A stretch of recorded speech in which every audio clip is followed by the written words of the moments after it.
இராணுவத்தில் பணியாற்றிய மேஜர் மதன் இணைந்திருக்கிறார். சார், என்னவா எதுக்கும் ஒரு முடிவுக்கு வந்துவிட முடியாது, ரொம்ப கவனமாகவும் இதை கையாள வேண்டிய ஒரு நேரம். என்ன நடந்திருக்க வாய்ப்பு இருக்குது சார் இப்போது சூழலில்?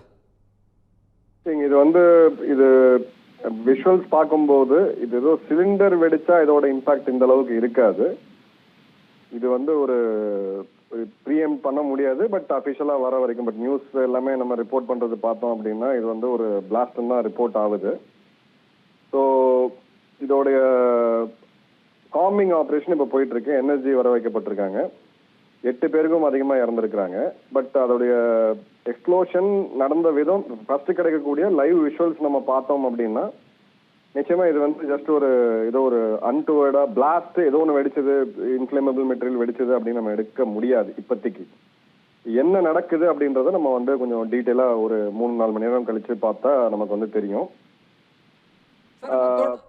தொடர்ந்து சில நாட்களாக பார்க்கிறப்ப காஷ்மீர் தொடங்கி உத்தரப்பிரதேசம், ஹரியானா, டெல்லியிலலாம் பயங்கரவாத அமைப்புகளோடு தொடர்புகள் ISIS தீவிரவாதிகள்லாம் கைது செய்யப்பட்டிருக்க சூழலில் இப்போ ஒரு மருத்துவரிடமே காஷ்மீரை சேர்ந்த மருத்துவரிடமிருந்து AK-47 அவருடைய லாக்கர்லேருந்து எடுத்திருக்காங்க. அமோனியம் நைட்ரேட்டு ஃபரிதாபாத்தில் பெருமளவில் பறிமுதல் செய்யப்பட்டிருக்கு. இதெல்லாம் ஏதோ ஒரு நெட்வொர்க் இருக்குது, ஒரு பெரிய சதித்திட்டத்தோடு பயங்கரவாதிகள் இங்கே ஏன்னா தீபாவளி பண்டிகை நேரத்தில் கடந்த மாதம் சதித்திட்டத்தோடு இருந்தவங்களாம் கைது செய்திருக்காங்க.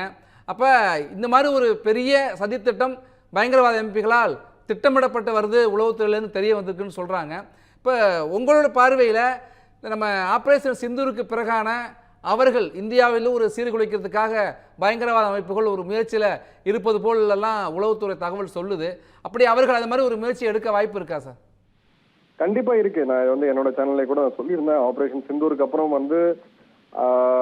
நமக்கு யார் இதை பண்றாங்க, இது வரைக்கும் இந்தியாவில பண்ணாங்க அப்படின்றது நமக்கு பெரிய வரலாறே இருக்கு. அதை பத்தி இப்போதைக்கு நம்ம பேச வேணாம், அது கன்ஃபார்ம் ஆகட்டும்.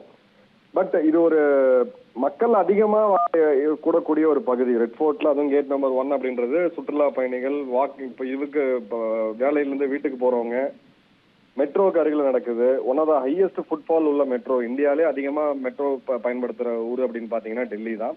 டூரிஸ்ட் பாப்புலேஷன் பிளஸ் ஷாப்பிங், இது ரொம்ப மக்கள் அடர்த்தியா இருக்கக்கூடிய இடத்துல இது நடந்திருக்கு. ஸோ இதுல சபாட்டேஜ் இல்லை அப்படின்னு நம்ம ரூல் அவுட் பண்ண முடியாது. இப்ப வர விஷுவல்ஸ் இதெல்லாம் பார்த்தோம் அப்படின்னா ஏதோ ஒரு அன்டுவர்டா நடந்திருக்கு அப்படின்றது மட்டும் இப்போதைக்கு நம்மளால ஒரு கெஸ் பண்ண முடியுது.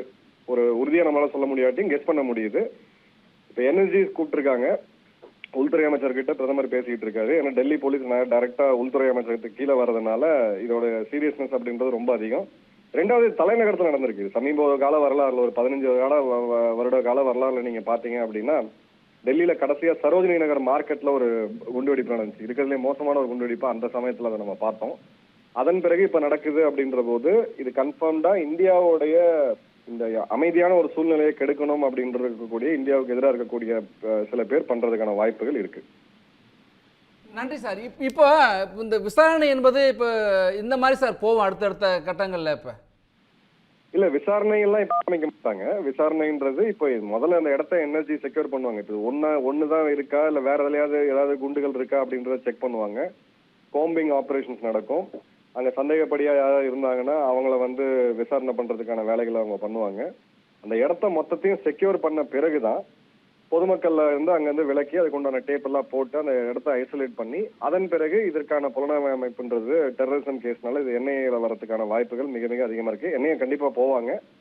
விசாரணைன்றது நமக்கு லேட் நைட்ல ஆரம்பிச்சு அதுக்கப்புறம் தான் தெரிய வரும். இப்போதைக்கு எனக்கு கிடைக்கக்கூடிய செய்திகள் படி பாத்தீங்க அப்படின்னா எனர்ஜியை கூப்பிட்டுருக்காங்க அப்படின்ற போது நிச்சயமா அங்க வேற சில இடங்கள்ல இருக்க வாய்ப்பு இருக்கு அப்படின்றத ரூல் அவுட் பண்ணாம எடுத்துட்டு போயிட்டு இருக்காங்க. நன்றி சார், உங்கள் கருத்துக்களை பகிர்ந்து கொண்டமைக்கு.